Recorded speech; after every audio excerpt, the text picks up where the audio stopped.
कैसे हो भाई साहब, सबसे पहले बताओ। बढ़िया। आवाज बढ़िया। बढ़िया है। कैसी चल रही है पढ़ाई? ठीक। मुंह से बोलने का इंटरव्यू है। ठीक चल रही। बढ़िया चल रही है। कितने घंटे पढ़ते हो? 1.5। 1.5 घंटा पढ़ता हूँ। तो मैं 1.5 घंटा पढ़ता हूँ, इसको आप इंग्लिश में क्या है? मैं 1.5 घंटा पढ़ता हूँ। पढ़ता हूँ। I read. चलो 2 घंटे पढ़ता हूँ। वैसे 1.5 को 1.5 कहते हैं।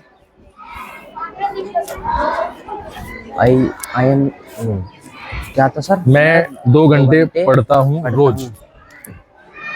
आई study 2 hours daily. 2 hours daily. Daily. कल मैं मार्केट गया।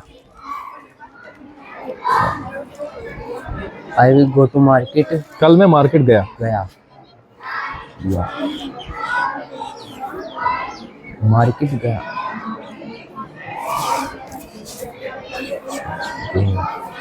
I went to market yesterday. ठीक है, जब आता है तो पहली बार गलत बोलने से कोई लाभ नहीं है। नेगेटिव मार्किंग होगी, लोग सोचेंगे कि ये तुक्केबाजी चल रही है। Think about the statement, think about the sentence, capture the helping verb, yes sir. Capture the main verb, कौन सी लगी, yes sir. After that the answer.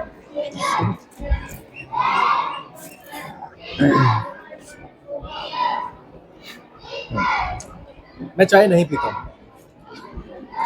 मैं चाय नहीं पीता हूँ। I do not take tea. Passive बना दो इसका। Passive. Tea is not drunk by me. Taken by me. वह क्रिकेट नहीं खेलता है। नहीं खेलता है। He do not play cricket. He does not play cricket. Passive. Cricket is not played by him. आप कौन सा अखबार पढ़ते हो? Which newspaper do you read? Passive. Which newspaper do you passive इसका? Which newspaper is read? Red का third form spelling में radio होता है। Read. रेड बोलता है। Which newspaper read by you? Is read. Is read by you. दोबारा। Which newspaper is read by you? कल Bharat match जीत गया। कल भारत में। Yesterday India will won the match. India. तुम्हें पास्ट में और फ्यूचर में परेशानी क्यों होती है? मैच जीत गया। मैच जीत गया। That is future. जीत गया। गया। फ्यूचर है। हो फिर चुका। कहाँ से आ गया? गया। भारत कल मैच जीता। ये पास्ट है। Yes sir. बराबर। India won the match. India won the Match yesterday.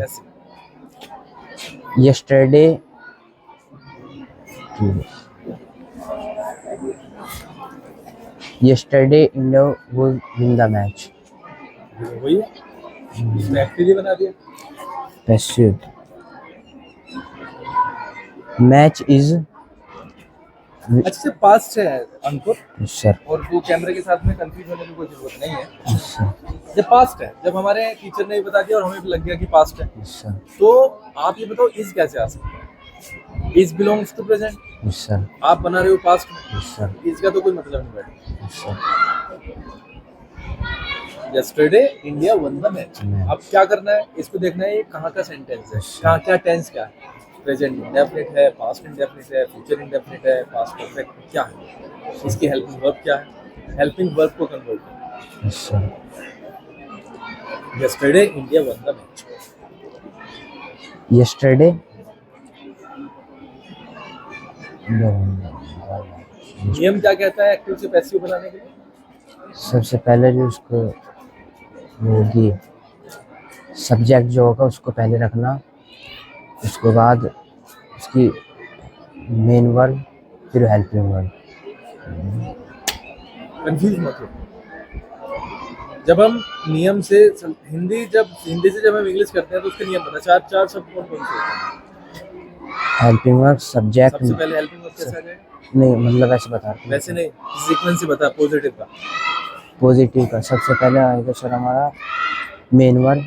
सबसे पहले मेन वर्ब। सबसे पहले सब्जेक्ट, फिर हेल्पिंग वर्ब, फिर मेन वर्ब, फिर तो वैसे सब्जेक्ट, उसके पहले, फिर उसके बाद में हेल्पिंग वर्ब, हेल्पिंग वर्ब, उसके बाद में मेन मेन वर्ब, वर्ब, फिर हो गया सर। फिर क्या आएगा? ना पढ़ने का क्या करेंगे, ना प्रैक्टिस करने का, ना पढ़ने का। बहुत दिन हो गए ना सर, क्यों हो गया? करे ना आते, पढ़ाई खत्म हो गई, छोड़ दिया? बस करे ना आते सर। कारण क्या है, वो तो रीजन तो पूछो। मौका सर वैसा रह रहा ना सर, बहुत सारा कोर्स रह रहा अभी तो वो पूरा तो जीरो हो जाएगा इसके बिना। ही सर। उसको अगर कर भी लोगे तो वो तो जीरो है। सर लिखोगे कैसे एग्जाम? आपको लिखना है कल भारत मैच जीत गया जीत गया, और आप लिख पा नहीं रहे, आपको ऑब्जेक्ट नहीं पता क्या है, सब्जेक्ट क्या है, तो लिखोगे कैसे? ये तो तय है बात कि 4 के 4 सब्जेक्ट का रटोगे तो नहीं है, ना सर रटने में आएगा, क्या आ जाएगा रटने में?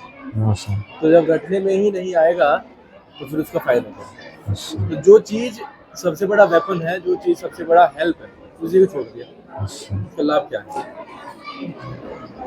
और ये वाली चीज तो तुम्हारे 15 20 50 नंबर उसमें कम कर देगी ग्रामर में, सर इसके नंबर कैसे कवर करेंगे? अगर ग्रामर की वजह से 30 नंबर कम हो गए तो फिर क्या करोगे? बोलो भाई, कुछ नहीं कर सकते सर।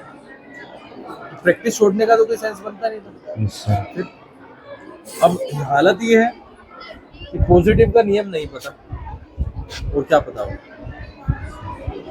अब एक्टिव और पैसिव का नियम तो बनाएगा कैसे फिर पैसिव का, जब एक्टिव का ही नहीं पता। डूडस किस में कन्वर्ट होता है पैसिव में, अगर हमें बनाना हो? Is am are, is am are किस में होता है? Is being am being are being, was were किस में कन्वर्ट होता है पैसिव में? Was being were being, did किस में कन्वर्ट होता है? डिड वॉज वर में, वोज वर्ब किस में होता है? वॉज बीइंग, हैज हैव किस में होता है? Has been have been, has been. Have been, had किस में होता है? हैड बीन, विल किस में होता है?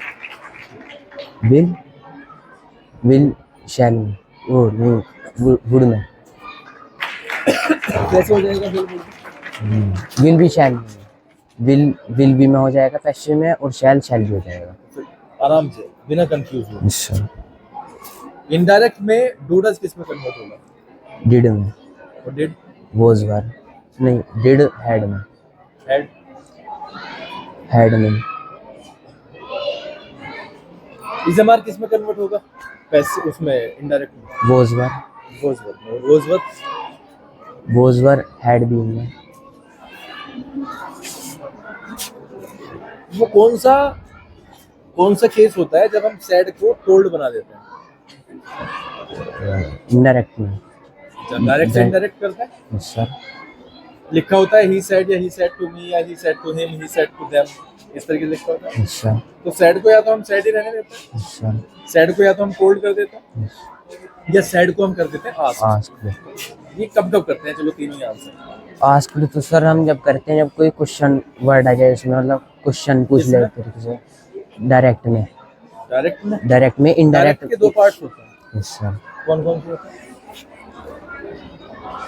डायरेक्ट के जो दो पार्ट्स होते हैं वो कौन कौन से होते हैं? तो सर इनडायरेक्ट में चेंज कर रहे हैं सर। डायरेक्ट में दो पार्ट्स होते हैं, बताए थे, रिपोर्टिंग वर्ब और reported speech. Reporting verb, reported speech. Reported speech कहाँ पे होती है? रिपोर्टेड स्पीच उसके बाद में, इसके बाद नहीं, पहले भी हो सकती है, कोई गारंटी थोड़ी ना है कि बाद में ही आएगी। रिपोर्टिंग स्पीच पहले आएगी, रिपोर्टिंग वर्ब होती है वो, और दूसरी होता है रिपोर्टेड स्पीच। पहले बाद का कुछ किस्सा बनता नहीं है सर। दूसरी पहचान बताओ। इनडायरेक्ट की रिपोर्टेड स्पीच की पहचान क्या है, कैसे पता चलता है कि ये रिपोर्टेड स्पीच है? वैसे जैसे हमने बोल दिया ही टोल्ड, इन्वर्टेड कोमा के अंदर होगी। इन्वर्टेड कोमा के अंदर, इन्वर्टेड कोमा के जो बाहर होगी, इन्वर्टेड कोमा के जो बाहर होगी वो क्या होगी? Reporting verb. फिर यही पहचान बताइए। तो हम सैड का सैड करेंगे, सैड का टोल्ड करेंगे, सैड का आस्क करेंगे, कब करेंगे? सैड का आस्क्ड, सैड का सैड तो जब करेंगे मतलब जो सेंटेंस सिंपल हो, सिंपली, मतलब वैसे ही said to me go to temple ऐसा करके मतलब वो आ गया सिंपल। तो इसमें सैड का सैड ही हो जाएगा ही सेट टू मी। और मतलब रिपोर्टिंग स्पीच चेंज होगी फिर उसमें। और आस्क्ड जब लगेगा जब कोई उसमें इंटरोगेटिव आएगा। इंटरोगेटिव में आस्क्ड हो जाएगा। अगर इंटरोगेटिव फर्स्ट है तो इफ लग जाएगा कहाँ पे लग जाएगा? रिपोर्टिंग स्पीच में। एक नॉलेज बिखरी हुई पड़ी है, नॉलेज सारी की सारी। इसका भी पता है कहाँ पे लगेगा, नहीं ये नहीं पता कि कहाँ पे लगेगा, पता है लेकिन लगेगा अच्छा कैसे हुआ? किससे कब करेगा? करना सब कितने देर का टाइम चाहिए बस ये बताओ? 1:24 हो गया, कितनी देर का टाइम चाहिए बस ये बताओ? 15। ज्यादातर बच्चों को 4-4, 5-5, 6-6, 7-7 साल हो गए और लगातार हमारा एक ही नियम है, ग्रामर को मजबूत करना। और आपका ये कह देना कि प्रैक्टिस नहीं है सर, ये नहीं है, वो नहीं है। अब बताओ प्रैक्टिस क्या टीचर करेगा? टीचर तो पढ़ा देगा 1 बार 2 बार 10 बार 50 बार 100 बार। और अगर तुम पूरा रिकॉर्ड छान लोगे तो जो आज पूछा गया है वो तो 1000 बार हो रहा। उसके बावजूद तुम्हारे ये हाल है। मुझे ये नहीं पता चल रहा कि किस तरफ जा रहे, क्या करोगे। और उसके बाद में गाली हम खावेंगे यार कि टीचर पढ़ाते नहीं जी, ना इन पे टेंस से जाते हैं, ना एक्टिव पैसिव, ना डायरेक्ट इनडायरेक्ट। आगे के एडवांस लेवल की तो बहुत दूर की बात है। और यार तुम थोड़ा सा तो तरस खाया करो कि चलो आज हम लग गए 1.5-2 घंटे रोज 1 बाय 1 बात करने। तुम इसे हंसी खेल मान रहे, आप करके देखो जरा। हर आदमी के पास में जा जाके माइक दे गए उसको, फिर चिल्ला चिल्ला के कहना, वो तो बोलता ही नहीं। लगातार कहना कि भाई बोल ले। तुम करके तो देख लो जरा 1-2 दिन। 4 शब्द नहीं लगा रहे, 10 12 15 हेल्पिंग वर्ब नहीं हो रही तुम्हारे से। स्थिति यहां तक है। और अभी कुछ कह दो तो फिर वही बुरा मानने वाली स्थिति, डंडा मार दो तो दुनिया भर की शिकायत, या कल एब्सेंट कर जाओगे। हमें तो भाई, अब मैं कहूं क्या, मैं तो बहुत बार रिपीट करता है तो सर मान लेंगे। हमें तो भाई अब ग्रुप में भी भेजने का कोई लाभ नहीं हो रहा। ग्रुप में भी शिकायत भेज दी तुम्हारी, उसका भी हमारे पे तो कोई ना तो फोन आता तुम्हारे मम्मी पापा का किसी का वापस कि हमारे बच्चे ने क्या कर दिया जी। एक आध का आ गया तो आ गया, वीडियो बना के भेज दो तो वीडियो को कोई देखने का पक्का नहीं है। पीटीएम कर लो तो पीटीएम में कोई आने को यहाँ पर तैयार नहीं है, तो भाई करें क्या? अब एक काम करो, कोई मोदी से एक नियम बनवा दो कि टीचर ही पढ़ाएगा और टीचर ही एग्जाम देगा, पास तुम हो जाओगे। नौकरी किसकी लगेगी? नौकरी आपकी लग जाएगी। अगर ये वाला नियम बनवा सकते हो तो भैया बनवा लो, हम तो वो भी करने के लिए तैयार है तुम्हारे लिए। लेकिन तुम कुछ मत करियो, तुम कुछ मत करियो। सुबह से लेके शाम तक लेक्चर ठीक नहीं लगते, अपने हिस्से का काम कर लिया करो जितना भी है। ठीक है जी, इतना ही है बस, और इससे ज्यादा थोड़ी डिमांड कर रहे हैं आपसे। चले जाओ भाई, टीचर्स के साथ भी बैठना 5 मिनट। ठीक है, जाओ।